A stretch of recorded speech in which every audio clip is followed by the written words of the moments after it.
Welcome back to the Buffalo Commander. I'm your host, Alex. Please like, comment, and subscribe. I needed a couple of days to process what happened on Sunday night. I told my friend last week, who's a Ravens fan, that this was the game I was pinpointing as our first loss, and it happened. I didn't think it would look like that. We were pretty much bullied on both sides of the ball, and it just ended up just got away from us at the end of the day. So, I think that a couple notes from what I saw. And actually, I'll start with this. A lot of people were talking about we didn't play anybody the first 3 weeks. I think that's kind of garbage. Um, the Jags had played two very close games, should have won week one against the Dolphins if it wasn't for a fumble. Week two, they kind of fumbled the bag a little bit, but they should have probably been able to pull that game out. They could have easily been 2-0 going in our game. And we dominated them. The Dolphins were picked by many to win the division. We were beating them 31-10 with Tua, by the way. Week one, we played the Cardinals, who are spunky and more competitive than we think. And we beat them, and their offense is pretty good. I think they're probably a 7-10 or 8-9 football team. So not a good team, but also not a team that can just be like, we can just look past this game like it's a Carolina Panthers or something. So kind of tired of hearing that. I thought that this was a bad matchup. From a physicality standpoint, we've played well against Derrick Henry before. We've played well against Lamar before, but never them together. When they're on their game, they are on their game. Like running the ball, it creates problems. And just from a high level, like 30,000 foot view, the main issue with this game, in my opinion, was they got us off balance right off the bat with a 87-yard run. And then the defense played like they were afraid of that happening again the rest of the game. So what happens? They started hitting us with a bunch of screens. There wasn't really much downfield. I mean, I think they had like two good balls downfield, but they weren't like super far downfield. And then most of their passing game came from Justice Hill, who played a good game.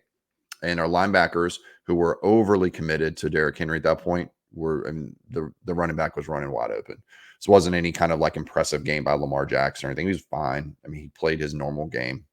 I thought that the defense had a bad plan, and McDermott came out and basically said, we're going to do what we do. We're going to play nickel.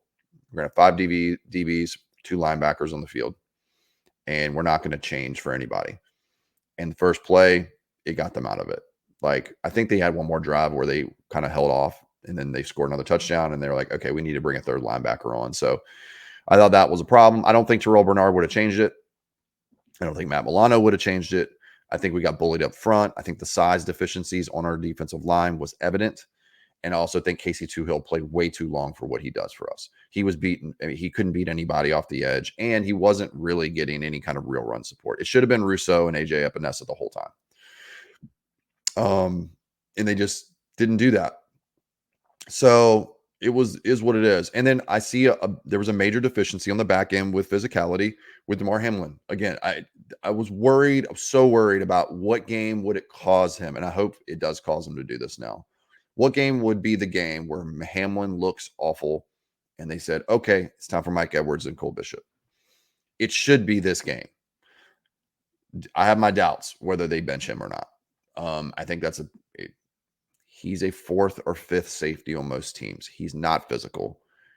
You could tell on that touchdown run, he did not want to have any parts of touching Derrick Henry. Rightfully so. Derrick Henry's humongous. DeMar Hamlin's physical deficiencies are what caused him not to be able to do that. He's not fast.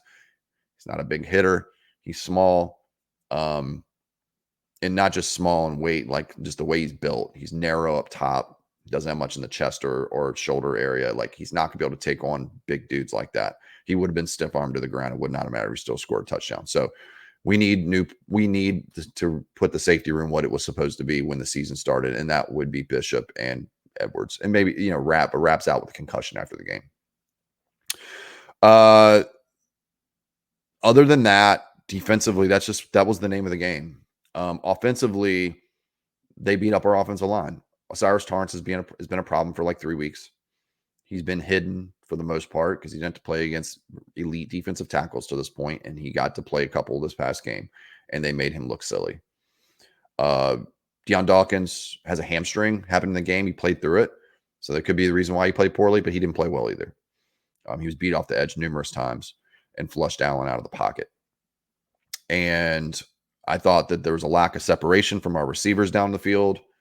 I don't care what anybody says about it. I've looked at some of the all 22 stuff. It could be that Brady just did not dial up plays that would scheme up separation, or have other options other than downfield shots once it got away from us a little bit. Because once it got away, you could tell they abandoned the run, and they had to get the game back on our side and like to save some time, because the Ravens are so good at running the ball. They were eating up time. We had no chance of actually competing and saving the game if we didn't abandon our run game and save time on the clock. So there was issues there as well. And then Shakir had an ankle injury, which he's out today. It's as of Wednesday from practice. It sounds like a low ankle. It's a day-to-day designation. If it was week to week, I would be more worried about it being a high ankle, but it sounds like a low ankle sprain. He played average, like his normal game, 50, 60 yards. That's what he is. He's a good player. He's a really good slot player. I think he would be really, really good if we had another outside wide receiver that could actually get separation. But we don't. And I know Coleman dropped a 50-yarder. Got to catch that. Maybe it changed the game a little bit in the end of the first half. Second half, he came out pretty good. Problem is a lot of his catches were contested catches. I know that's what he does, but you can't make a living just being a contested catch guy as a number one receiver. As an ancillary receiver, you can do that, but not as a number one, not as your number primary X. It's just not going to work. They need to move him around is one thing I think too. I think if you put him in the slot a little bit and just kind of flex it, he hasn't really been in the slot at all. Like even X receivers, they move around quite a bit. They need to move him around a little bit to get him some better, more favorable matchups. So where he can use his size and kind of his short area quickness to his advantage, because he does have that. Cook was fine. I didn't think Cook played a bad game. I just thought that Cook didn't have a chance to get into a rhythm because the game got away from us. Late in the game, I thought that we had a chance to make a game of it. We're down 21-3 half, came out, stopped in 3 and out, scored a touchdown, as lucky as it may be. Allen carrying it on his back, Superman style. 3 and out again. We stopped him again, 3 and out, got the ball back again, driving on the 50. And Joe Brady calls the most egregious, awful play I've ever seen in my life. We have all the momentum, and you're going to run a trick play where Allen's not behind center. And it was busted from the beginning. You could tell they read the play. They knew what was happening. They knew the ball was going back to Allen. It's stupid to assume otherwise. Samuel was never going to run that. But as soon as Allen went out wide, they're like, he's not going to go out for a pass. They're going to go find a way to get the ball back in his hands and think you're off balance somehow.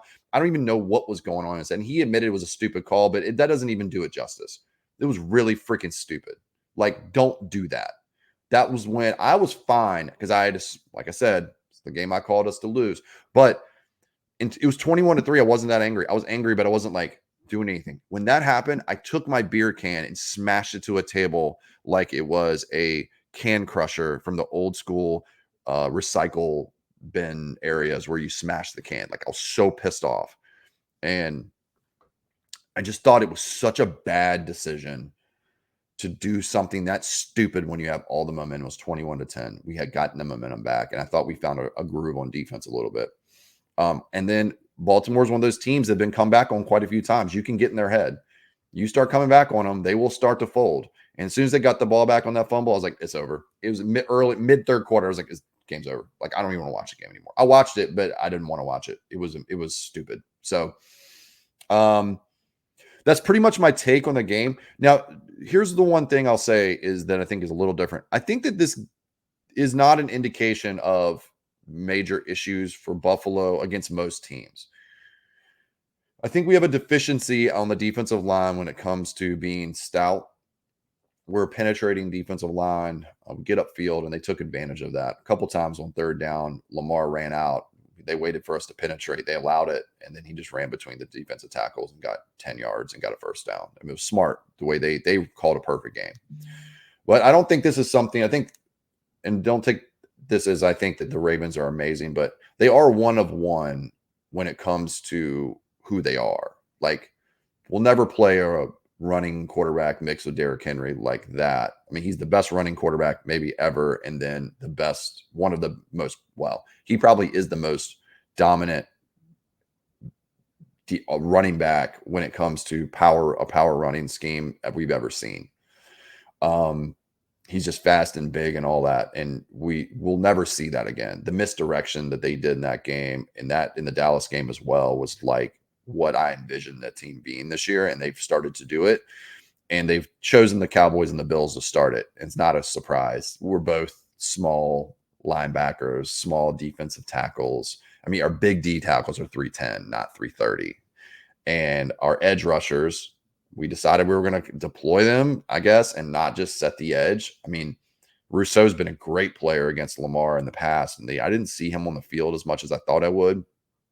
But they're one of one when it comes to that kind of game plan. I think those types of teams are going to hurt us all year if we go against them again. But the good news is I don't think any other team is like that. So every other team runs more traditional styles, and I think we do perform better in those situations regardless.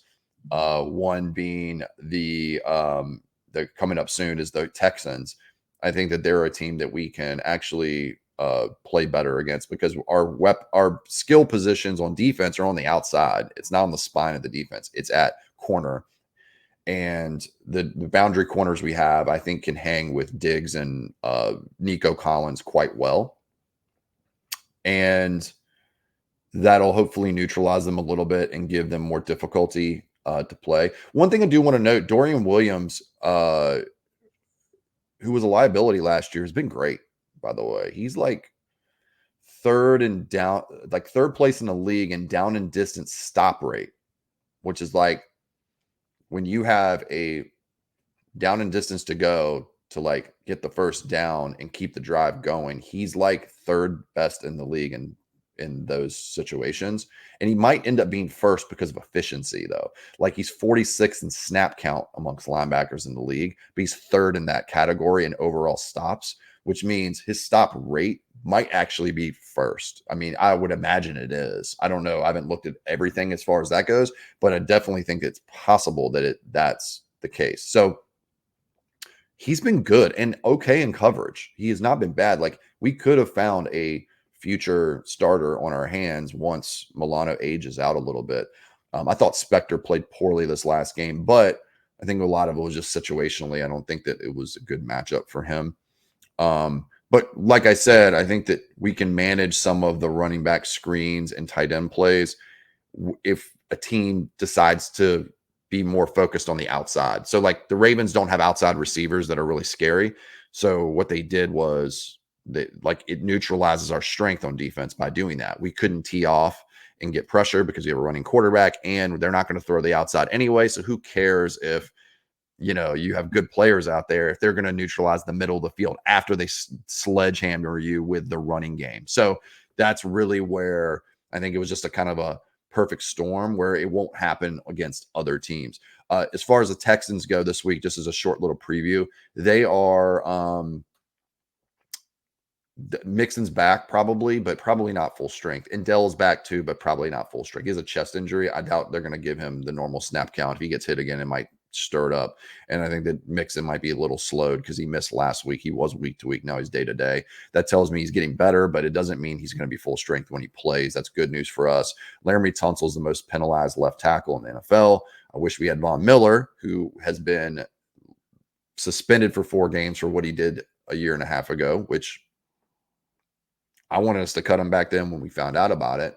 He's played well this year, though, and we're going to be missing him to an extent. I will say Von Miller, his stat, I know his pressure rate's supposed to be 20%, but that's limited snaps. So sample size is pretty small. The 3 sacks he does have this year, not that impressive. I mean, they're talking about him being tied for first, but like it's like Greg Rousseau's. Like he got a sack on Skylar Thompson once Tua went out. Who cares? He also got a sack on Trevor Lawrence when it was like 40-10. Didn't matter. Obvious passing situation. And he got like a shoestring sack that was questionable in week 1. So it's not like he's just dominating off the edge and killing people. So I don't know if that's really going to impact us in the way we play. I think that it's time for Rousseau take the training wheels off and show who he is. Will he do it? I don't know. He's inconsistent. It's my main issue with this team was two things: was wide receiver and edge, and the edge was exposed this last game and all year really. And wide receiver now, which we could do everybody eats all we want, but at that last game, it really showed that when we're in obvious passing situations, it's probably going to be a struggle at times unless we get guys to grow up quickly, like Keon Coleman, or Brady puts him in a better position to succeed. Same thing with Kincaid. I said this early in the year. People thought it was stupid. They're like, well, Kincaid's our number one wide receiver now. No, he's not. He's a tight end. He's always been a tight end. We did this when they drafted him. I liked Kincaid. Thought he was a good player in college.